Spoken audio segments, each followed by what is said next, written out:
Hello and welcome to Two-Man Power Trip Wrestling. The host, JP John Poz, with me today. Very special guest, former WWE Superstar Tyler Reks, of course, a part of GLO right now, which we're going to learn a lot about. Gabbi Tuft. Gabbi, welcome in. How you doing? I'm great. Thank you for having me. So tell us about GLO. I see a big collection of wrestling icons and legends as part of this. So what is GLO? What is it all about? And Yeah, obviously teaming up with Rick Bassman, an old buddy. I did. Yeah, Rick is my business partner. He's a former Disney executive. He is the former owner of UPW, which was a one of the original development territories for WWE, and he sold it to WWE a long time ago. Rick's great though, man. I love him. But GLO is my food company. I'm the founder. I've been doing food reviews online for like almost 4 or 5 years now. I'm a licensed sports nutritionist. I got all these fancy things in the background. I got one more on my desk. It fell off the other day. I don't know if it's a sign from God or what. It just broke. Short version is we do about 80 million views between TikTok and Instagram every single month. And I go into stores and I review all products that my followers want me to. And I talk about what is good and bad in the ingredients. And I basically expose the food industry for all the crap they put in our foods that's sending us to an early grave. So for years, my followers, they've been asking me, like, Gabbi, if you just make a product, we'll buy it. We trust you. And so I knew I had the brand. Now I had to come up with a product that met every one of my standards that I could, in good conscience, give to my followers. So we did that. We did a soft launch on protein powder. It's been live for about 8.5 weeks. We had 2 sellouts in the first 3.5 weeks. We just had our 3rd sellout. We're out of everything right now. It's crazy. We moved almost 6,000 bottles in 8.5 weeks. It's been wild. But the best part is we are bringing 5 more products to market. And this is what I'm here to talk to you about. We are bringing the GLO Bar to market. And we've teamed with incredible people. We've teamed with what's called the Helmsman Group. They formulated Magic Spoon, Kind Bar, and Stars and Honey. So they're formulating our GLO Bar. But we'll be the first protein bar to use myo-inositol and allulose in the ingredients. So it's going to curb your hunger cravings because allulose naturally makes your body secrete GLP-1, the same stuff that's in Ozempic. And then on top of that, the myo-inositol helps to control blood sugar. So it will help prevent carbs and sugars from turning into body fat. Pretty freaking amazing, right? Yeah, really. And it's going to taste good. Yes. And this is all your brainchild, right? With GLO, with GLO? Yeah, this is my baby. I have been formulating this for a very long time. I've been wanting to bring this to market for a long time, but now that we have the demand for it, it's like, let's freaking do it, man. Let's go change the world. I'm so tired of going to the store, and especially my daughter, Mia, she just turned 14. I'm always trying to find her healthy snacks, and I just can't. There's like nothing out there I can give her in good conscience. Go, well, this isn't going to slowly kill you, And right. I want to change that. I really believe that with what we're doing, moms, dads, families, they'll be able to trust our brand and go, okay, this is a GLO product, and we will absolutely be able to give this to our kids. We can eat it in good conscious. We know it's not going to slowly send us to our grave. And that is the standard that we set. That's way, way, way up here. So we just entered our crowdfunding stage. So we're on WeFunder for GLO. We're about 20% to our goal. We're trying to raise $618,000. Once we do that, we're bringing 60,000 GLO bars to the world. Nice. And I guarantee we're going to sell out super fast. Nice. Who else is a part of it? Because I saw a whole list. I saw Butterbean, RVD. I saw some pretty big names a part of the. We've got John and Taya. So John Hennigan, who's Jomo, he's Johnny TV and AEW. Taya Valkyrie is there. Rob and Katie are with us. Chavo Guerrero also invested as well. Electra Lopez. A lot of the big stars that are very familiar names. They trust us. They believe in what we're doing. They're excited to bring this to market. So they all invested quite a good chunk in GLO, and they are excited to see it come to market, just like we are. It's amazing though, because you get that kind of celebrity endorsement and them involved, but also some venture capitalists. I mean, you guys are covering the gamut here. Even the fans obviously can get involved. Yeah. So to kick it off on the WeFunder platform, you have to have $50,000 invested just to start. And I was asked earlier this year to be the keynote speaker at what's called Start Out Con. It's a group in San Francisco that is a nonprofit, helps LGBTQ people get started with founders basically. And they wanted me to speak because I've been so successful with all my companies. And from there, we just created this amazing relationship with a lot of the venture capitalists that are there. So Jason Scott, he's the founder of 525 Ventures, and then Ben Stokes is the founder of Chasing Rainbows. They both invested enough to get us started and then some. So they kind of kicked us off in the beginning, and it's been an incredible, I guess the word I'm looking for is incredible, like teamwork to do this and to see people rallying behind us, not because they're like, oh, it's Gabbi, but it's because the product that we have. It's like, you guys are making something incredible. And we absolutely have to have this. We want to see this come to market. Guided lifestyle optimization. So that's the GLO, the GLO. So interesting. Like when you kind of were talking about the food and that stuff that's out there, when you really go out there and you really investigate and you really look, whether it's like Walmart or even Amazon, some of the stores that they've got out there, not a lot of healthy choices or great choices out there to pick from. And if it is, it's super expensive. It's kind of a ripoff. Yeah. And I think that's the issue too, is that we think what we're buying is healthy. We look at it and we look at the amount of protein. If you look at a package and processed food, in any aisle in the store, you're going to see, oh, it's got 6 grams of protein on the front with like a big label, or it's got 20 grams of protein and it's got no calories or no carbs or whatever. It's like, well, it's because it's got sucralose or acesulfame potassium as an artificial sweetener. And we know from a 2022 study that people that use that for long periods of time in normal amounts, they have more heart attacks and lack of oxygen to the brain. It causes more hunger cravings. It's like all these things that people wonder why they can't be healthy and why they can't lose weight. It's all these packaged and processed foods that are claiming to be healthy or that we perceive as healthy because of the labeling, the marketing. That's what's slowly killing us. I noticed some of that stuff kind of makes me more hungry, but it's supposed to be like a good bar, if you will, and then it's really not, but it actually makes you more hungry. Yeah. So one of the most common artificial sweeteners is sucralose. It's basically like 1,000 times sweeter than sugar for the most part, give or take. But there was a study that came out in March of this year in 2025, and it showed that sucralose actually increased your hunger cravings by 17%, even though it's 0 calories, 0 sugar, 0 carbs. It's a no calorie sweetener. It still increases the hunger cravings by 17%. So you're eating something like Ghost has it in their protein powder, Premier Protein has it, Fairlife has it, like all these ones where you think, oh, I'm going to be good, this will fill me up. Like, nope, you're going to get hungry afterwards. Crazy. What about Splenda and stuff too? They like putting that in your coffee. That has sucralose is the generic name for Splenda. Yeah.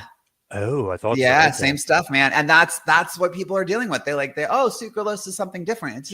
It's not because they're purposely doing. It's just like there isn't enough information out there for people to understand. Like, oh, it's the same stuff that I'm eating. I didn't realize that. Now, what got you into like the health craze? Were you always? I mean, obviously, back in the WWE days, you were jacked. You were huge. But like, was it always a health nut? Were you always into making sure you eating and doing that stuff right? It wasn't always about like being healthy, so to speak. I've always been in the gym and I've always been into fitness. I was picked on a ton in junior high and high school. And I was a skinny, like short little kid, not short, but I was just a scrawny kid. And I was a 4.0 GPA student. And I just got picked on. I was the nerd and I got tired of it. So summer of sophomore year, I asked my dad, he had a weight set in the garage. I was like, show me. And he's like, okay, let's do it. And I hit the weights every day. I had the goal to do 100 sit-ups and 100 push-ups every night because I wanted a six-pack so bad, and I started with 10. And then every night I just added 1 or 2 to it. And before the summer was over, I had 100 push-ups, 100 sit-ups, and I was lifting weights every day. And nobody ever picked on me again. And right. That kind of carried over into my life. I didn't get into nutrition. God, about 25 years ago is when I really started getting into personal training and nutrition and all that. When you're thinking about that, right, was it always because of the unhealthiness of the food, or was it just you wanted to get in shape and stay in shape type thing? Were you noticing that early on trends? Yeah, early on, I just wanted to look the part. I didn't want to get picked on. So I'm like, well, if I look like I can bench 1,000, not 10, if I look like I can bench 600 pounds, like nobody's going to mess with me. Right. So that's what I did. I grew my hair out, had dreadlocks. Even back then, like before WWE, I was surfing a lot. I was eating fast food, but it was about that time that the internet was becoming a little more popular. And I say that not as a joke. I'm 47 years old. So like I'm Gen X, I drank out of copper hoses. I didn't wear helmets when I skateboarded. When the street lights came on, we came home. I saw the first cell phone, we had pagers. Like I've seen the evolution of everything, including the internet. So as the internet started to come around, we started having access to more of this information. And so it was like early mid 2000s when we started going, this stuff is really poison. this is interesting. There's a lot of information surfacing, and I don't think I should be eating this stuff. So we kind of started removing it from our diets, and we started doing some more research. This is starting when published medical studies, we were able to get a hold of those and start seeing what was going on. So yeah, it's been a good 20 years that we've slowly been removing these things that now I talk about all the time from our diet. Now, Rick said I could ask you anything. He said no holds barred. Yeah. So obviously you transitioned. You were Tyler Reks. You are Gabbi. Yeah. What changed like for you? Like what kind of led you down that path and realizing kind of maybe who you were? I wish I knew, man. It's very strange. And I'll be point blank honest with you. The first couple of years, they're kind of a blur. When you start taking hormones, I call it a hormone high. And I thought I had all the answers back then, but in reality, like, how you were when you were a teenager, like you're just high off testosterone, right? As a guy, it's like you were not thinking with this head at all, right? You were thinking one thing and one thing only. You were super aggressive. Females, I don't know what it's like to go through puberty as a teenager. I never will. But as a 40-year-old, oh, it was wild. I didn't know which way was up. And I honestly, the answers I thought were the correct ones, I don't believe the same thing I believed when I started transitioning. So, I had some tendencies when I was younger. Like I used to sneak into my mom's closet and stuff and try on her clothes when nobody was home. And I in the beginning of my transition, I thought that had to be it. That was definitely it. Like from day one, I was supposed to be a woman. And now as I'm further along in my life, I'm like, I don't know what the hell caused this, because I had no attraction to men growing up. I didn't want to wear women's clothes when I was, a male. I'm like, after I got out of like my early, my kid phase, I'm like, didn't want it. Like, it just wasn't a thing. And then it just kind of started surfacing in like my late 30s. And I kind of experimented with like a little bit of cross-dressing in private. And one thing led to another. I felt very comfortable in that mode.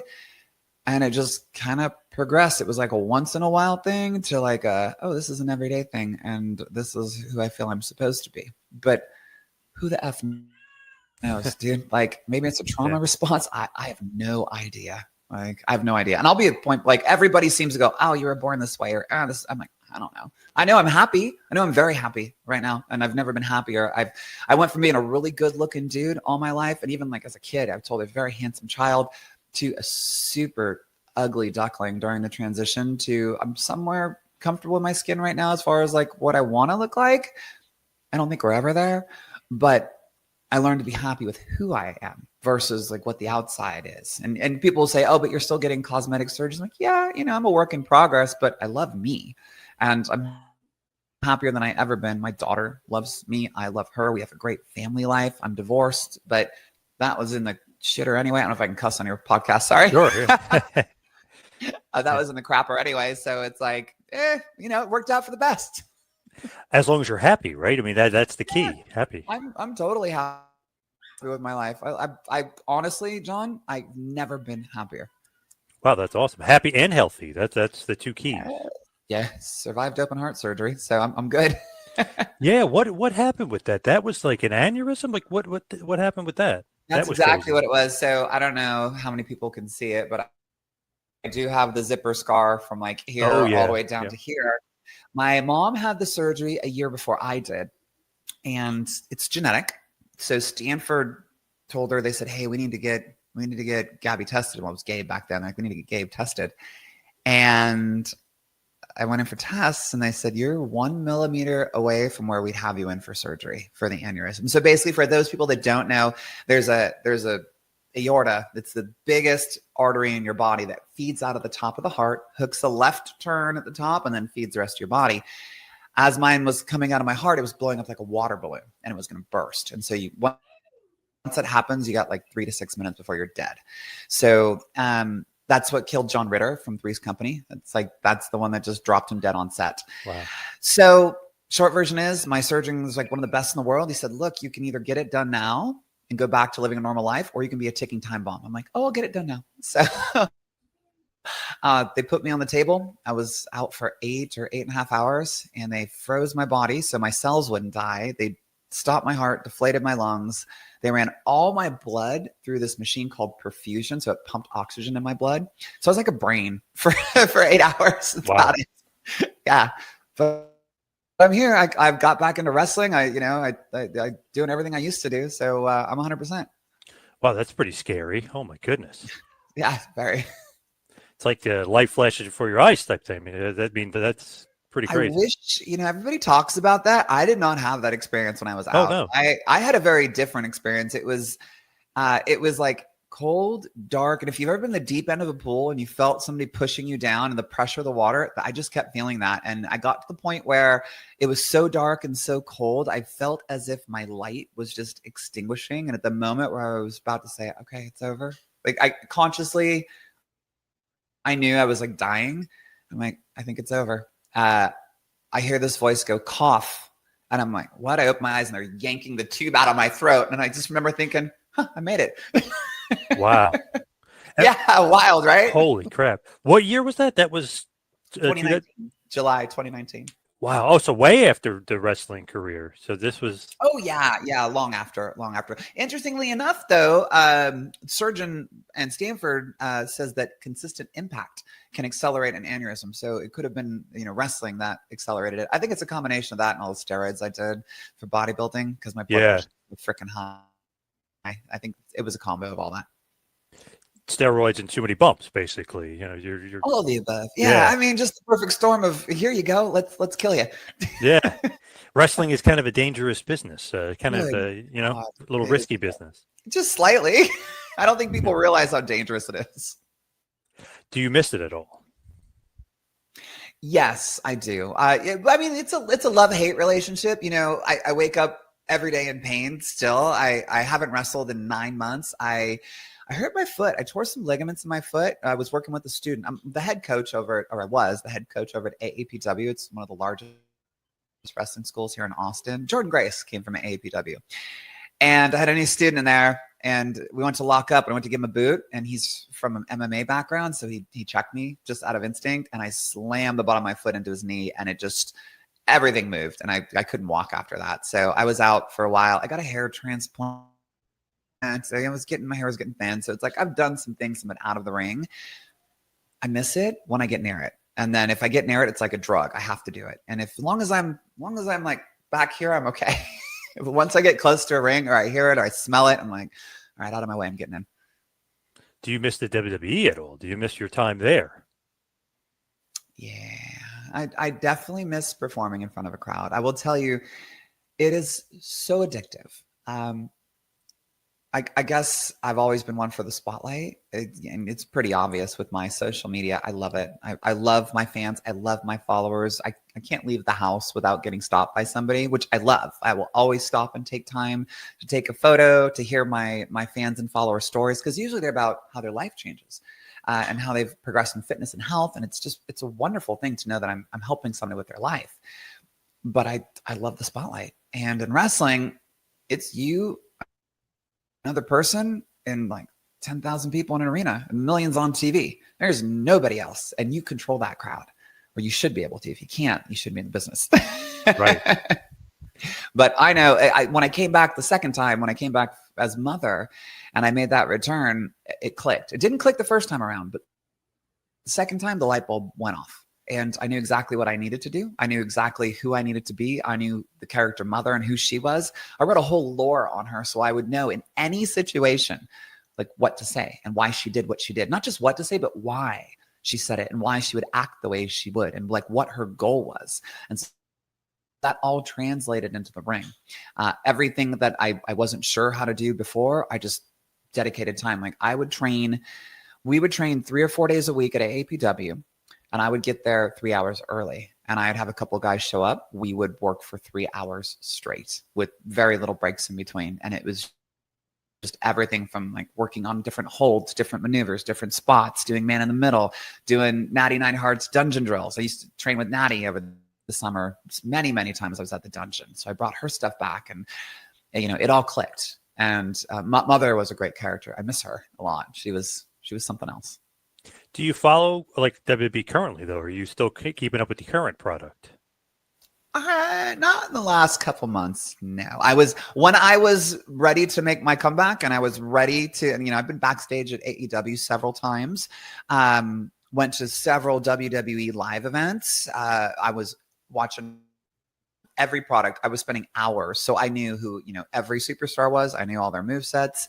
I knew if I ever got called to either roster for any reason, I knew exactly who I'd be working with, and I wouldn't have to ask questions. And I knew all the storylines, but not in the last 4 or 5 months. I haven't watched anything.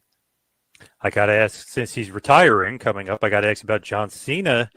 Not a great working relationship with John when he was there. I remember there was like a story, the Burning Hammer, which is obviously Kenta Kobashi's move and not the F5. I remember that story. I mean, he wasn't the nicest dude to me. However, let me say this. This was 2010, 2011. So, I mean, we're like 15 years ago. Like, right. I don't give a crap. I'm sure he doesn't even remember, except for the freaking random dirt sheet stuff that keep getting called up. It happened. Like, he yelled at me for using a move that was similar to his, even though Vince gave me the green light. I used it in several pay-per-views. One of them was right across from him. I eliminated Santino with it. Like, it was only when I got on the Raw roster that it was a problem. And, we didn't really vibe after that. And then he stole one of our storylines that Hawkins and I made. We confided in him, and then him and Miz and R-Truth did it instead. I was like, that sucks, man. But here's what I'll tell you.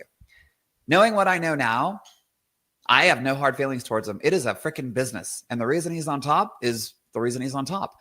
And it's like, you've got to do what you got to do. There are thousands of people vying to be on the roster. And there's one way to stay on top, and that is to be the best. And if you see somebody's shit, you think you can do it better, do it better. Like, more power to you, man. And if you're going to cry about that, back then I was bitter. I was like, why don't I just do it better? Like, now that would be my thing. Like, oh, you want to take my shit? Okay, I'll just do it better. So you can't take it. I'll make it so nobody can take it. That's my attitude now. So yeah, I don't hold any hard feelings towards him. And I'm actually like, I look at what he's done in his life. I'm actually pretty envious. I'm like, dude is so successful in every area. He's not the best actor in the world, but I mean, he's in movies and he's making way more money than I am. I'm like, good for you, man. Good for you. Yeah, they might not be great movies, but he is making money. He's in movies. Yeah, exactly. I haven't done that, so I'm like, hey, dude, like, I can't be mad at him. There's no way. What was the Miz Truth storyline that you and Hawkins were going to? When they got fired. Yeah, when they got fired, it was kayfabe firing, of course. Right. But it was basically, Hawkins had this idea, and he wanted to get fired on TV, and so they would fire us. And basically, I mean, it was everything. Like, we get fired, and then we start sneaking in slowly as like janitors or whatever, and then we start doing run-ins, and like every episode, it was like, oh, there they are on the stands, and then they're a little closer, and then they get booted out, and then they show up as janitor. It's just like everything, like the entire storyline we put down with Brawler on a CD or on a DVD in the promo room, and then we gave it to John. John took it on the jet with Vince, and then the next week it's like, that's really familiar storyline, guys. Like, that is really familiar. Vince is like, well, we're not going to use it for you guys, but we'll use it for Miz and Truth. Yeah, it needs to be Jay Brown's now. Fuck that, man. We'll give it to you guys. Hey, I guess that happens. That happens all the time. That's showbiz, man. It really is. And like I said, now I wouldn't think twice about it. I would just kayfabe the shit out of it. I would take it to the big boss and be like, this is what I want to do. Let's do it. And if nobody can do it but me. And it would be a storyline like with Mother. There is no other person in the world that can play Mother. Like, I am her. There is no other person in the world that can play her. And so I build that into the storylines. Everything revolves around what she needs, what she wants, and the reason that she does stuff. Like, you couldn't take a Mother storyline if you wanted to. You have to have me there. And so that's what I learned from it. I have failed more times than I can count. But every time we fall flat on our faces, if we look at it and we learn from it and we do something different next time, that's growth. And so I grew a ton from that. And I built that into the last round. That's great. And that's great advice. And that's true. You got to just keep on pushing through, keep on going and yes. Grow. Yeah. Don't stop at the first failure. Don't stop at the 100th failure. You'll get there. You just got to do something different every time. I think Billy Corgan said that it's not the person that he's talking about music, but he can kind of relate to anything. It's not the person that invents it. It's kind of the person that steals it, tweaks it, takes it, and moves along with it, basically. Totally it, dude. Like, there's nothing new in wrestling ever. It's the same stuff with a new twist on it, a little bit different. It's like, how can we take this and improve on it? Same thing. Like Billy's people were awesome. shocked that, well, yeah, Billy's awesome, but people were shocked. But wait, like Hogan got that from Superstar Billy Graham. It's like, hello, like, you know what I mean? Like people don't realize like some of the stuff. Yeah. Everything's borrowed. Yes. Or even Austin Idol when Austin Idol was doing the handcuff thing. So he even, got something from a few different guys. Yeah. Or the RKO. Right. Definitely. I mean, Johnny, Johnny, and DDP got it from Johnny Ace of all people. Exactly. It was Johnny's move to start with. Yep. The Ace Crusher. Yeah. Yeah, man. I can't do his voice anymore, but yeah. I was going to say, everybody's got a Johnny. Hey, guys. So easy. It's so easy. Yeah. I feel like every guy it's almost like Dusty. It automatically goes into his voice when people are talking about it. It's like, hey, you know what I mean? They kind of get that raspy voice. Dusty was awesome. We loved Dusty. He was so good to us. He was always so nice to Priscilla. And I remember we brought Mia to WrestleMania when she was just an infant, and Dusty just loved her to death. I know Mia doesn't remember. We've asked her. She's like, nah. She was just an infant. She has no recollection, but Dusty was awesome. He was great. She was too young. Damn it. She was too young. I know, man. What a memory there. R.I.P., buddy. Yes. So as we hit the wind down here, head towards the finish, give us a big push for GLO. Go over it again. Work everybody. Not only WeFunder, but maybe if they want to get involved, check it out. Buy some. Yeah, absolutely. All my protein is available at CoachGabbi.com. That's the product we have live. If you want a proof of concept product, that is a product to have. But what we're really looking to do is push the crowdfunding right now. We need everybody's help. If we want to bring these incredible bars to market, if you want to have a food that is truly healthy for you, that's going to stop or help stop carbs and sugars from being shuttled to body fat, and if you want to kill your hunger cravings while eating this protein bar, please go invest. For as little as $100, anyone could be a true investor in GLO. And if you're a true shareholder, it's governed by the SEC, the Securities Exchange Commission. WeFunder is the largest and leading crowdfunding platform in the nation. And it's WeFunder.com/GLO, GLO, or just go to WeFunder and search for GLO. But by the way, every different level of investment you can give as little as $100, become an investor, or you can give as much as you want. We're talking tens of thousands of dollars.